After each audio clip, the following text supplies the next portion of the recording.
Hello everybody, welcome back to Oxygen Not Included. I very much apologize for not uploading a video in a long time. University has reached a point, especially because I'm in my senior year in senior design, I've been super busy lately. I just had not found the time, especially because Oxygen Not Included, where we are in the game, is requiring me to do a lot more per episode, like playtime, to actually get the 30 minutes of content that I like. But we're back, and I've done a little bit off camera in between episodes. We've gone ahead and set up a second oxygen machine, and we're currently waiting on Bert to get to mechatronics engineering so we can start emptying the physical stuff from our payload opener, and also be able to put an auto sweeper here to auto sweep the oxalite we produce and put it into the smart storage bin for fuel for our small solid oxidizer tank. Right now we have fertilizer, only just because I managed to find some fertilizer in a printing pod, but that's gonna run out because I think we only have like 2,550 left. So, but with that, one thing I have started is mining out the uranium biome down below. So my goal here is I want to get the bottom down here all flattened out, and I want to move all of these Beetas and their hives down below. Now the way you do this is you go ahead and you get yourself a bunch of pneumatic doors, right? And each Beta hive, I believe, is 3 blocks tall. So what you can do is organize how they're going to put down their hives. So we'll start over here. We'll put them in the corner. Just like that. Bam, bam. 4 will do for now. Right, so we'll go ahead and let our duplicates make this. What you're going to do is we're going to build these doors, and then you're going to set them all to open. So, you know, insects and people can just run through them whenever. Because they're occupying those spaces, right, when a beta larva is crawling along the ground and there's no hive for it to go to eventually, they will either turn into a fully grown beta, or they will mutate and turn themselves into a hive. So if you have these spots, and then let's say for example I block off this area, so they only have access over here, then the betas will have only this spot, this spot, this spot, and this spot to build the hives. And once the hives start to grow, you can deconstruct the doors, and then you have a nice evenly spaced beta hive farm going, right? It's really useful and fun to do. So, So let's let this continue just a little bit further. Let's try to get it to the point where they are at now. So let's actually do here, because then I can take out the flooring here, and they'll all fall down into this area down here, hopefully. I'm just going to try to avoid getting them into the carbon dioxide area, because that'll be kind of annoying. Set this to open. And copy the settings.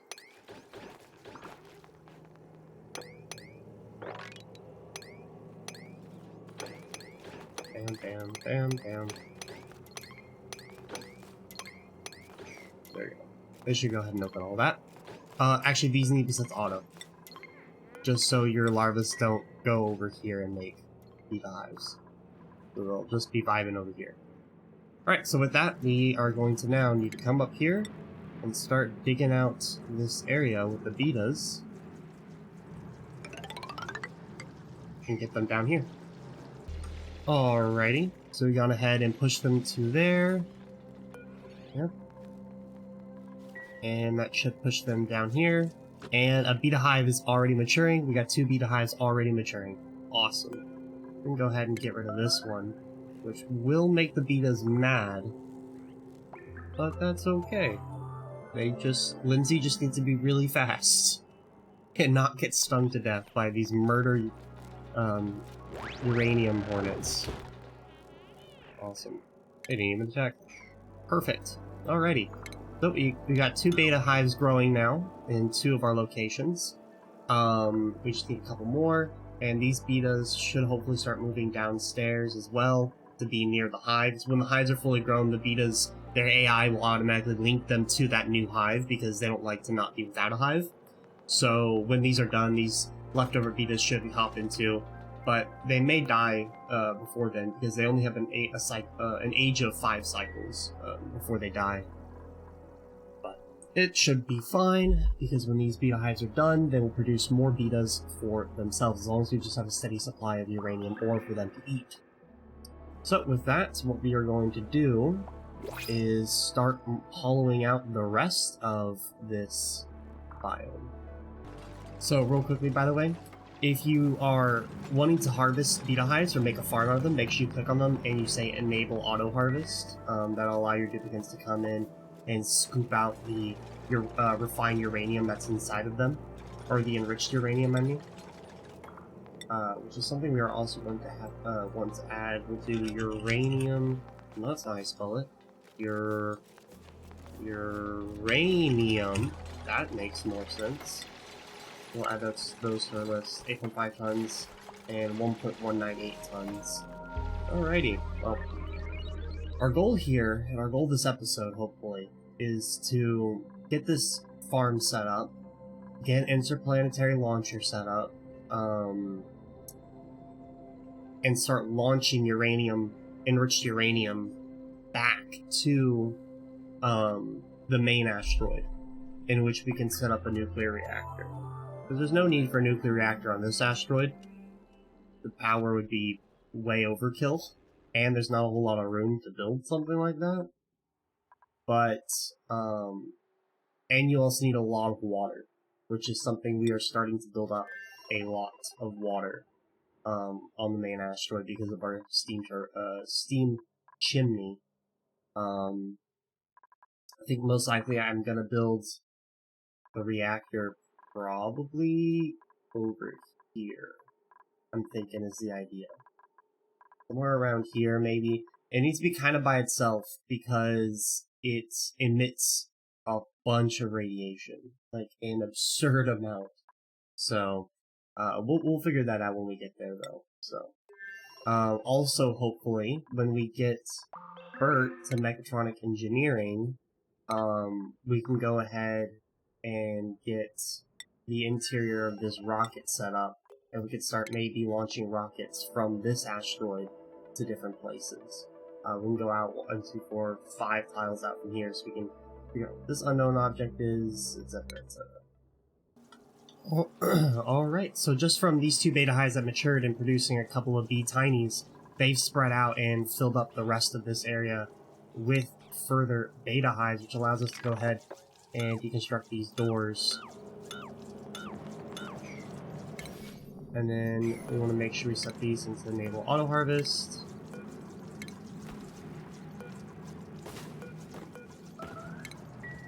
And we can make these all priority 6. Just so we make sure our duplicates go ahead and do them. So, what's really great about betas is that there's not a whole lot of maintenance that's required for them. You can pretty much let them be wild, you don't really need to maintain them or anything, and they produce a good amount of uranium, enriched uranium, over time, right? It's what I do, right? I just set it up like this, I let them go wild and free, and they turn my ore into enriched uranium. If you look in the properties of betas, I don't know if you actually can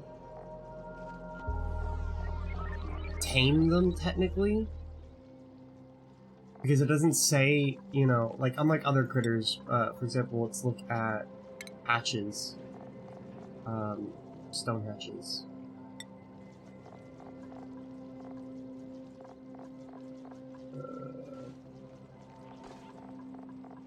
Does it not? Oh, I thought it showed efficiency based on if they were tamed or not. I mean, they may be more efficient if they're tamed or not. I honestly don't know. I need to look into that. But for right now, we'll just leave them wild. and let them just kind of vibe and be. These little bee tinies will turn into Beetas and start making us some enriched uranium as they fly around. And we're going to finish up mining the rest of this up here, and we're going to do the same over here, and probably expand this out even more once we get these guys down. One real quick thing, there was a lot of hydrogen down here, as well as in this biome, and I didn't notice that it was starting to build up here. It's great for this area, because it's helping keep everything cool, but I had to move our plants down, and I'm probably going to have to do it again, because, well, what I'm doing instead is I've decided to make a little water lock here, and I'm going to try to get all the hydrogen out of here, because it's not allowing my plants to grow, which is, not ideal, right? So, I'm probably going to go set up this water lock and start vacuuming out some of this hydrogen, and I will be right back. Alrighty, so I got ahead and added some more doors. A lot of doors to be precise. I'm going to set this one to open. Copy its settings. Copy set to open.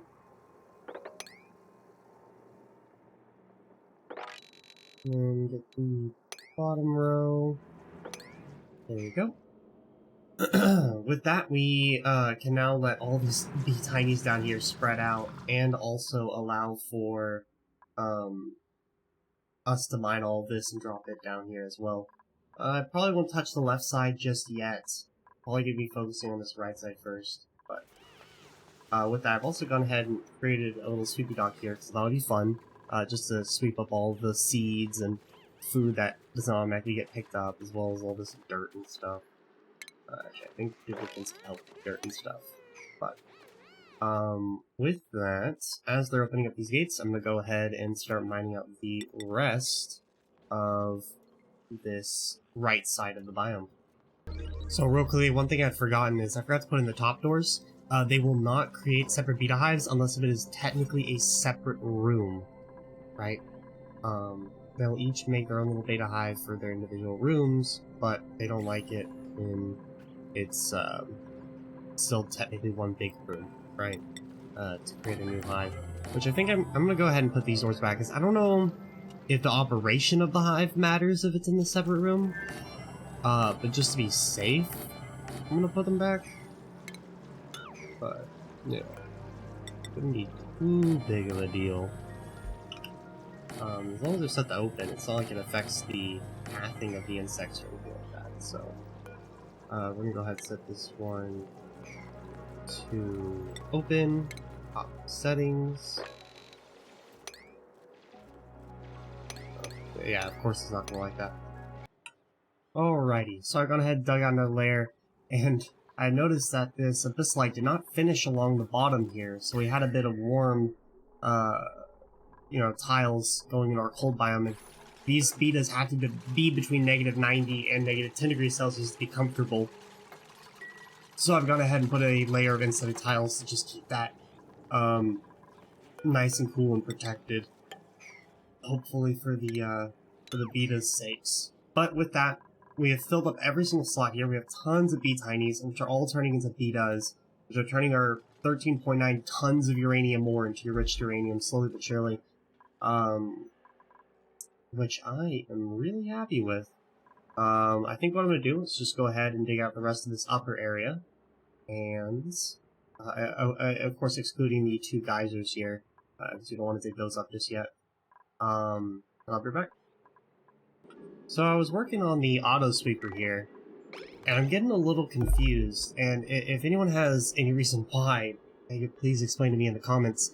It should be able to see the oxalite here and put it in the smart storage bin, but it's just not, and it's having to rely on my duplicates to do it, and I don't know, it's really confusing, and I don't quite understand, because it should, based off its range, it should be able to see it here. And it can see the smart storage bin, unless if it can't dump into storage bins that are in water? But that doesn't make any sense. Maybe it has something to do specifically with the oxalite refinery? I don't know, and it's annoying. One thing I have realized, though, is if I run this oxalite refinery, like, semi-often, we do not generate enough power to make up for that. So either I put in some more solar panels, or I cry. No. I find an alternate power source. Technically, yes, I could do, power via uranium.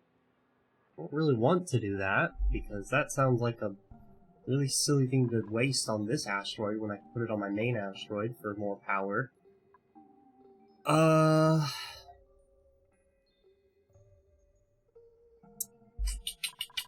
What to do for power? What to do for power? Ain't that the question?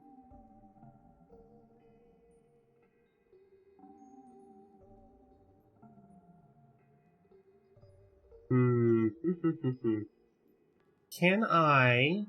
No. Actually. Can you tune up solar panels?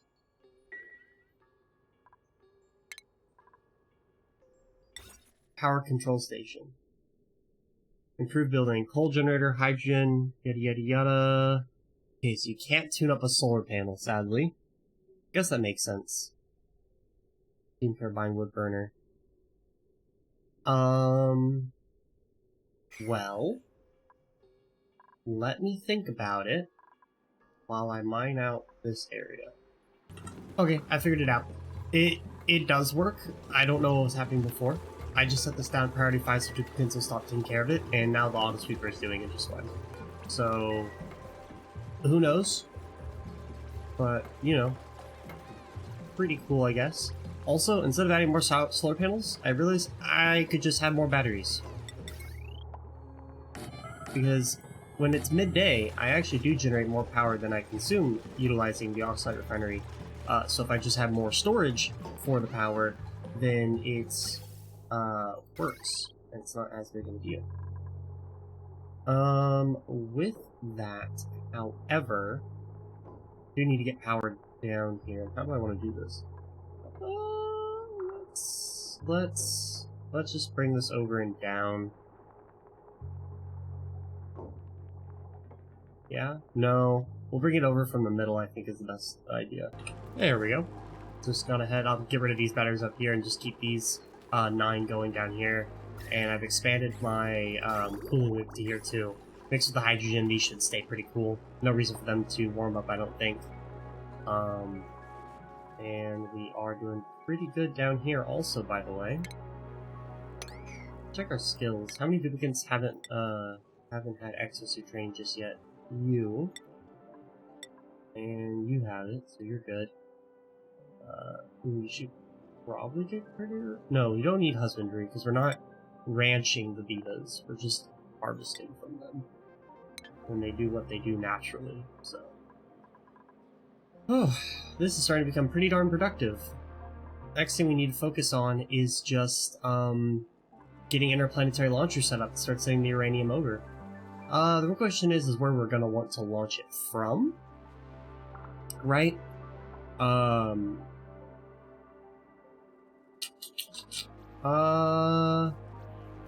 That's a good question indeed.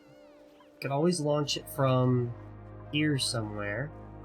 Maybe expand this up to here, and then allow the duplicates to come up and launch it. We do have a Weeswort seeds. I don't know how many Weeswort seeds we have.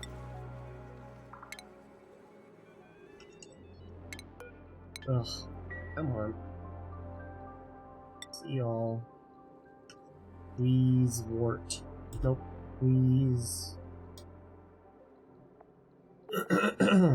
Weeswort seed. What the fudge? Oh, it's just a wart seed. My bad.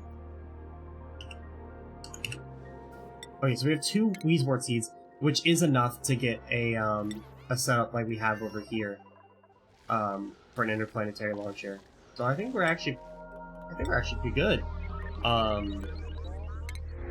to set that up. So I think that's what I'm gonna do. I'm gonna go ahead and probably break this tile and this tile, and probably this one too. Leave this natural one for the thimbleweed, and then plug up the wall here, and then just mark off a spot here with some doors, just like we have in the other place. So to be honest, I may have overdone the Beetas a little bit. There's an amount of them now. There is quite a lot of them now. And, I mean, it's not a terrible thing. I've enabled auto-harvest for all of these. People can go around and then scooping them out. We're making a lot of enriched uranium, but it's, oh boy, there's a lot of Beetas here. They're vibing. They're vibing. Silly. When we're done mining this out, I'm gonna go ahead and build that interplanetary launcher, and, we'll move on from there. I think if we have some time left in this episode, which we may, I may go ahead and do the interior of the rocket for this asteroid. Now that we have the ability to actually launch it now. I have to figure out which of these duplicants is going to be my dedicated rocket pilot. I'm thinking Bert, because Bert doesn't have to be a mechatronics engineer all the time. There's not really a whole lot of automation that needs to be done. So I could get Bert into the rocket piloting scene. But they will also need to do a bit of... Bert will not only need to know how to do, you know, mechatronics engineering, but will also need to know how to do exosuit training eventually, and rocket piloting. So...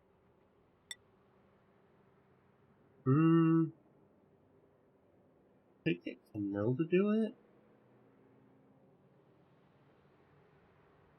I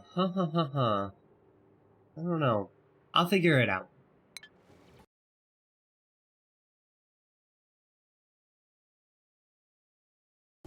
Alrighty, so we got most of the interplanetary launcher built.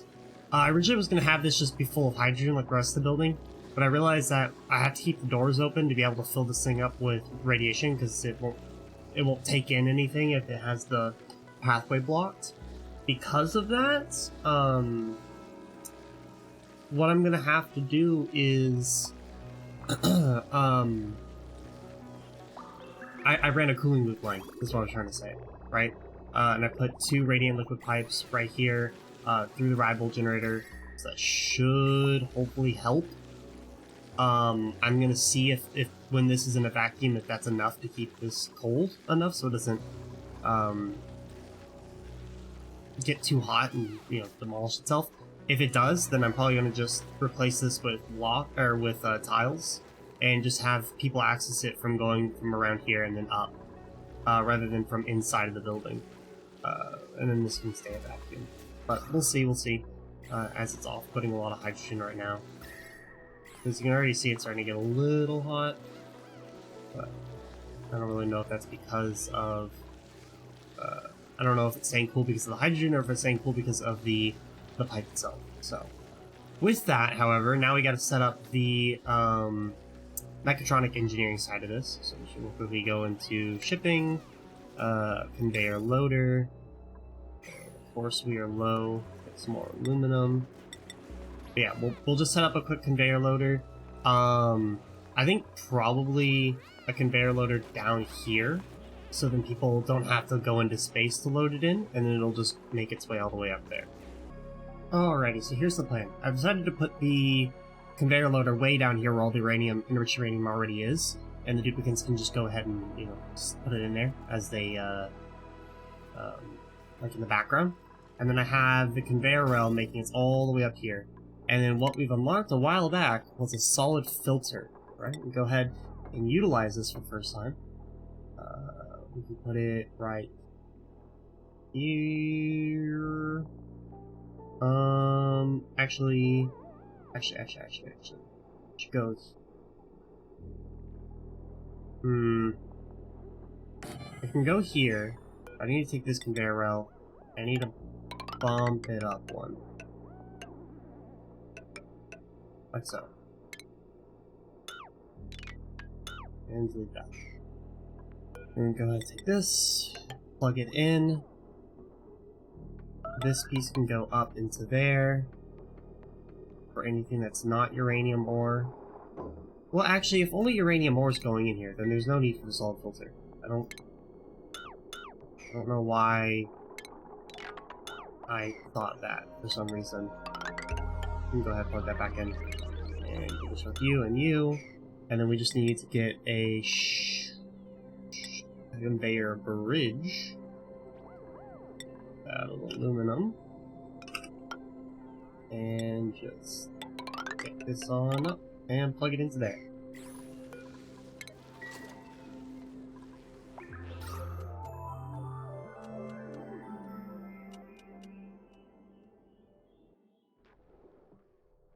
Nope. Officially in a vacuum. So what I've done also is I dumped a bit of petroleum on the ground here. Yes, it does reduce the amount of rads. I had like 700, now we're at 469, so I almost lost about 300 rads. However, putting that on the metal tile does allow this to stay cool, right? Because it's keeping the metal tile cool, which keeps petroleum cool, and this is sitting in the petroleum.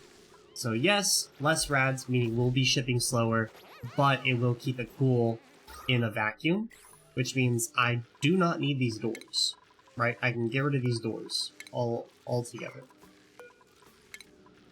Which means I don't need the signal switch, and all of this automation is also not needed. I can get rid of the AND gate and just make it a direct plug-in like this. This means that it can launch whenever it's ready. It doesn't need any reason for the doors or anything like that. Which is all around pretty good. Go ahead and deconstruct you and you. And that should give duplicants the ability to come in and deconstruct the rest of this from the top as well. So, we'll go ahead and let them finish that. Alrighty, so we've gone ahead, I think we should be getting our first batches of, yeah, enriched uranium, making their way on up.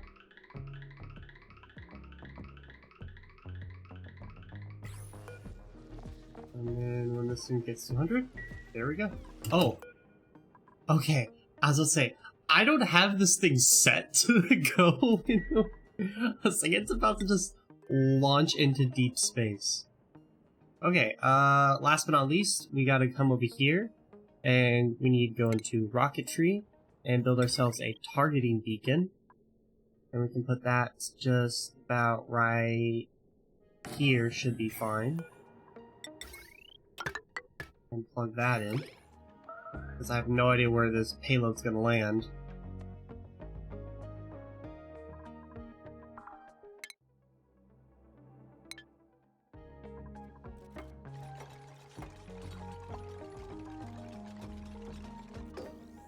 There we go. Targeting beacon acquired.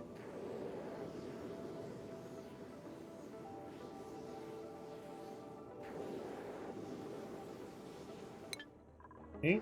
Yep, and there we go. Now we're starting to get tons and tons of interplanetary payloads full of enriched... That's funny. Now we gotta build ourselves a payload opener. But we can... I think we can go ahead and turn this off, because research-wise, yeah, we have that finished.